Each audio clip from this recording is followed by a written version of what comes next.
The world's richest man, Elon Musk, has officially taken control of Twitter, completing his $44 billion takeover of the social media giant. Up until recently, it looked like the deal might still fail. After putting money into Twitter at the beginning of the year, Elon Musk made his $44 billion offer in April. He said he bought it because he wanted civilization to have a common digital town square. Now that the deal is complete, we will look at the story behind the takeover and what might come out of it in this video.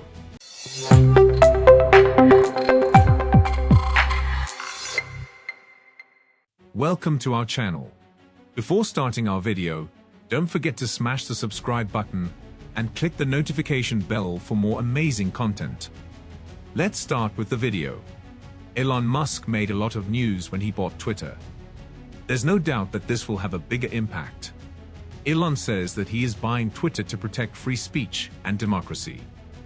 Elon wrote in a series of text slides that he posted to his Twitter feed that it is important for the future of civilization to have a common digital town square, where people with different beliefs can talk about them without getting violent. Which is something that we think most people would agree to. But we don't seem to be able to agree on how that architecture should be built or who should be in charge of it. Chapter 1. How it all started. Elon Musk is probably not the best person for the job, but he's probably not the worst either. One thing we can say for sure is that Elon did not buy Twitter to make money. I don't think anyone would say that buying a social media company for $44 billion was a good deal, especially in this economy. So, what does Elon want to do with all this Twitter stuff? Why does he do that? Let's see if we can figure that out. Let's think back to how we got here, because it's been a while. All of this started in March when Elon said he was thinking about making an alternative to Twitter. We didn't know that Elon had already started buying up a lot of Twitter stock and had talked to the company's board and CEO about the possibility of becoming a board member. Then, in April, public regulatory filings showed that Elon had actually bought Twitter shares worth about $3 billion, which is about 9% of the company. The next day, Elon is offered a spot on the board of directors of the company, but only if he stops buying more shares.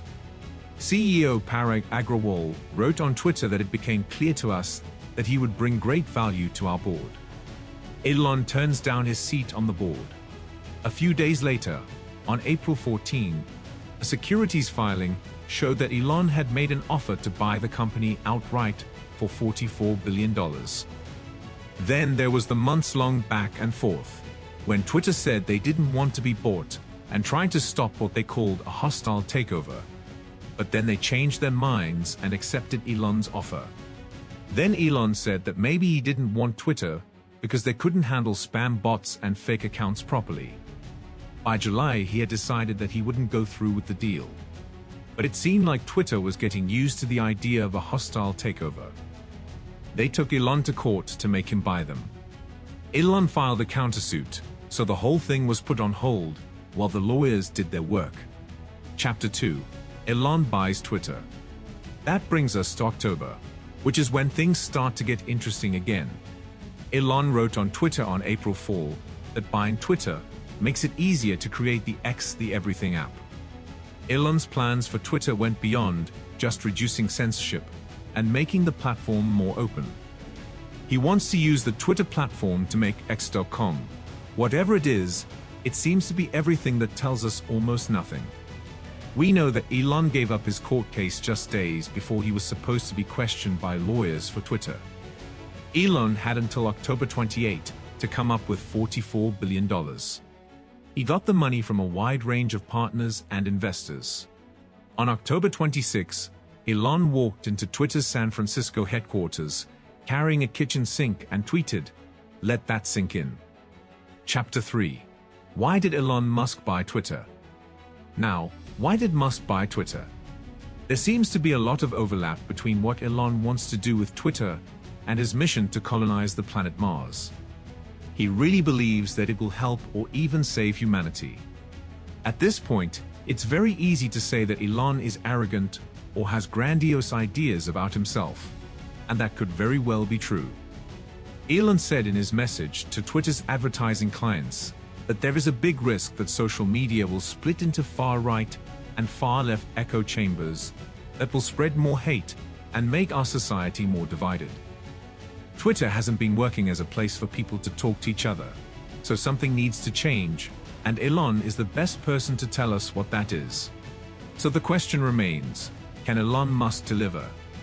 Can he save democracy and bring our society together by just changing a social media app? Is this a last-minute purchase that got out of hand? Now he's just doing the best he can with what he has. We'll just have to wait and see. That was it for today's video, guys. What do you think of the whole Twitter takeover? Do let us know in the comments. If you liked the video, please hit the like button and subscribe to our channel. We will see you in the next video. Till then, take care.